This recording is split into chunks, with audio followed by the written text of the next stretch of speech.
Hi and praise God. My name is Evangelo Jason, and I'd like to welcome you to another episode of Wellness with Shii here at Baraka TV, where we care for you and we value you more than just knowing the Word of God. We also want you to live a holistic life by better managing your emotions. And today's topic is dealing with grief and the 5 stages or process of grief, which I could quickly mention as one of them being denial, anger, bargaining, depression, and acceptance being the final one. It is also good to point out that we don't all go through the process the same. So, like in the stages I have mentioned them, we all don't go through them that way, as we are unique in our in how we respond to things and how we process stuff.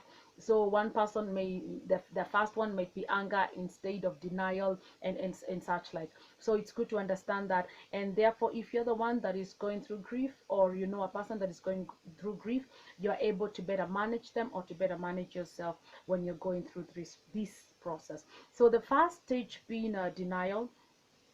This is The first stage being denial. This is a process where a person is just numb, and you just want to go through one day at a time. It's just that phase where you just go through one day at a time, and it would come at a time maybe you're already planning for the funeral of the person that has passed away, but you're just going through the motions without really thinking about them. It is the body's or the mind's mechanism of coping with the situation that you're faced with, loss of a loved one. So it is okay. It is okay when you're dealing with a person and you realize that they're not really talking about the person that passed away, or they're not even they don't seem to be aware of it. Just note that it is their mind trying to help them cope with the magnitude of the situation that they are in. Just they sort of just push everything back, and they're just going through the motions. You would tell them, okay, so we will be burying so and so in this particular day. They will say, yes, we've done this, we've done that, we've done that. So they would tell you the actions or the things of the activities that will be taking place, but as an individual they've not really processed the stuff that has happened to them. So that is stage one, what we call denial and isolation. Stage two would be anger. This is where the process where you're just angry, and at times if you're around a person that is going through grief and you find them angry, allow them to be. Just let them be angry. They will be angry with them with God. They will be angry with themselves. They will be angry with the situation. They will be angry, and you're just there wondering what to do with them. Just allow them to express this emotion, and just be there for them. Just be there for them as they are going through this motion of being angry. And as they go through this, and as you allow yourself to go through this phase of being angry because of the grief, the loss of a loved one, or as you allow the person that you might be around to be angry about this, it helps them just deal with it. Just deal with it. And some of the things to just note, if you want to know a person, just look at their facial expression, and okay, let me just let them be for this particular time. If you don't want them to explode because of what they're feeling in the inside. So just allow them to be. Just let them be. Just let them be. Even with their outbursts, just let them be for this particular stage. Even as you slowly get them to a process of healing, but they need to deal with this by themselves. They need to deal with this internally as it comes out. And as it comes out, it also helps them move to the next stage of life, of which would be bargaining. And this is where they just say, okay, it's okay, this person died, I need to do ABCD.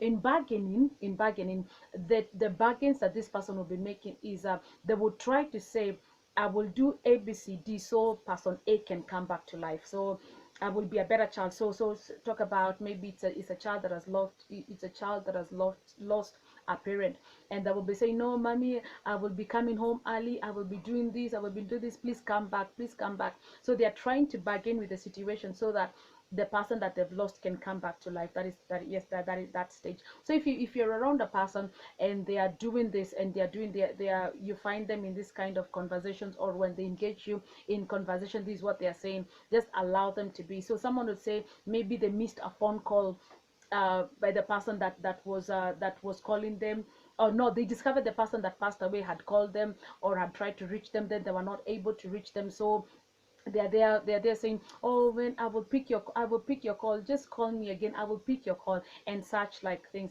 It's just them trying to bargain with the situation, so that they really just want the person that has passed away to come back to life. And this is just a stage, and when you find this, just allow that person to be, and just let them be as they go through this process, and eventually they will get to the next stage, well, which is depression. And this is where we need to be a little bit careful, because if it is not monitored, it can get to deeper levels of depression, where it can go to almost a mental disorder if it's not taken care of. So here you will find a person, maybe it's a husband, or let me just say maybe a loved one, or a person they really valued that has passed away. They lose meaning in life, where they don't want to wake up, they don't want to go out, they now want to imagine their life is valueless without the person that has passed away. So this stage is really critical. It is really critical, and where if you're around a person that has gone is grieving, and they're at this stage of depression, you need to monitor them, you need to be very loving to them, you need to affirm them, you need to be there for them a lot. And most of the times, I have seen that this stage may not necessarily happen prior to the burial. This stage mostly comes in after the burial. And why it comes in after the burial is because during the burial there are a lot of activities that are taking place. Maybe if it's in your home, there are a lot of visitors that are coming, you're doing all these activities, you're generally in the state of denial, so you're doing all these activities, you have so many guests in the house, you're cooking, you're moving around, you're doing all those activities, so your mind is not yet calm enough to sit down and think about, okay, what just happened. But after the burial, when you lay the body to rest, and a lot of times people leave you alone at that stage. Not a lot of people would check on the person after the burial.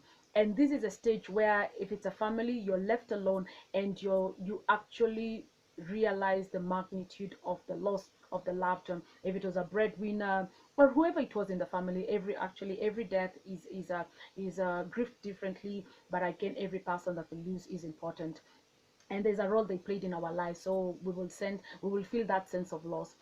So this is a stage where a lot of people would go through depression, and it's because they're basically alone. So I would want to advise, if you have a family friend, or a family member, extended family member, or a friend that is going through grief, after the funeral, please check on them, please check on them, please check on them. Make it a regular habit, to call them out, visit them, stay with them for a longer period of time, so that they are able to go through this process. Because if left alone, they can get to a place where it goes to clinical depression, where they would need more help, the help of a doctor to go through this. So as much as it is a natural process, it can get to a worst state if it is not managed or handled better. So it is important, if you're going through grief, if you feel you're getting to that stage of depression, and it is getting to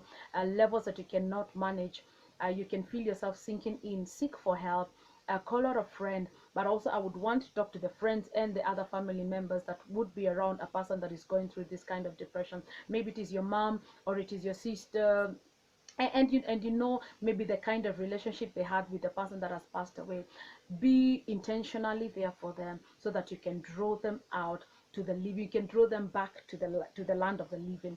And that is very important. So please, let's be cautious about this, and let us do this very intentionally. And maybe the other thing that I found, I know we are quick to say, maybe in the Christian circles, you're quick to tell a person, oh, it is well, it is well. It's something that I don't like hearing, because I want to believe that the person that has lost a loved one, they it doesn't sound right when you're telling a person that has lost a loved one it is well, because it is not well. They've lost a loved one. So let us allow them to go through the process of grief, even as we encourage them, even as we comfort them, even as we pray for them.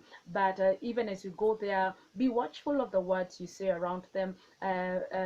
Use words that inspire life, but again, be cautious of what you say around them, so that you don't push them into greater depth of depression, or you don't cause their anger outbursts to be towards you. So be careful of the words you use around a person that is grieving.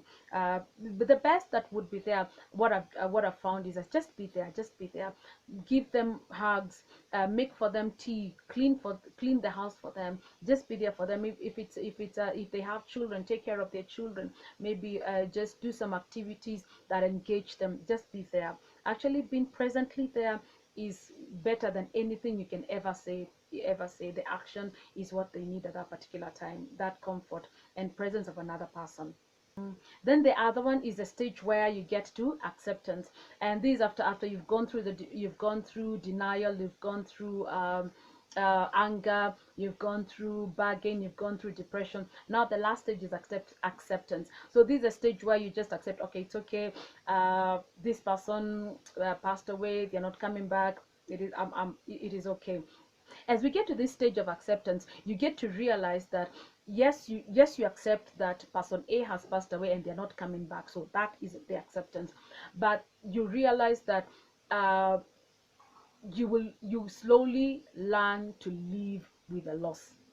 So that is actually the acceptance that we're talking about. You slowly learn to live with the loss, because once you've lost a loved one, be it a mother, no one can really replace that. If it's a father, if it's a child, or if it's a close friend, no one can really replace that. And that loss will stays with you, and in some in maybe if you'd be out and you remember something you used to do with that person, and like, oh, but if so and so was here, would have done ABCD. So those memories will still linger. So but what happens is that you accept that they passed away, they are no longer in the land of the living, and you slowly just learn to live without them and get back to the land of the living. So for someone that is grieving, this is the stage that you want to get to: acceptance, knowing that that person is gone, they are not coming back, but you're in the land of the living, and that realizing that their memories still live on, and the good things that they achieved, the milestones and all those things are still with you, and you can be able to maybe learn from their lives and become better people, a better person, and move on and live life.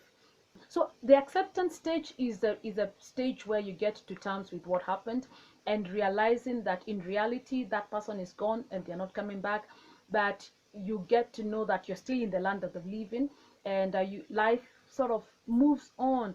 And you even and this is one of the things that kicks people out of the depression stage. Once maybe you go out and you realize, oh, people are still moving around, birds are still singing in the morning, and all those things. I still wake up, I have to eat, I have to do all those things. So once you realize that life has moved on, and the fact that you get to know that yes, person A has passed away, and but their memories are still with you. There are so many things, the life lessons that you learned or you picked from their lives are still there to influence you, because as long as, yes, they're dead physically, they're not there, but the things that they did that infected or affected your life are still there with you. So you just learn to pick on that, you just learn to draw strength on that and move on, and life progresses. So when you're around a person that is going through grief, just look at them and help them through the stages so that they can get to this stage of acceptance. But don't try to hasten the process. Again, realize that every person is different, and a person may be saying, they may be talking as if they're on the acceptance stage, but really they're in the denial stage. So it is just good to allow them to go through the process, and slowly the Lord helping them as you keep them in prayer, as you keep praying for them, as you keep interacting with them, as you keep being intentionally helpful to them, you're able to draw them out until they fully accept what happens, and they're able to move on with their daily life. So I pray this is a blessing to you. And if you're going through grief, I pray that the Lord will help you through the different stages. And if you know a person that is going through grief, I pray that this information was helpful to you, and you'll be a better friend, you'll be a better family member. And remember not to use that word, it is well, to a person that is grieving, because you don't know the magnitude of the pain that they may be feeling, and all you can do, or all that is required of you, is to be there for them, to give a helping hand, to give an embrace, to do even activity, clean for them the house and all those things. They are more helpful. So avoid words that may not really add value, and again, words that may work as triggers for anger outbursts towards you. So God bless you, and remember to share this with friends and family. God bless you.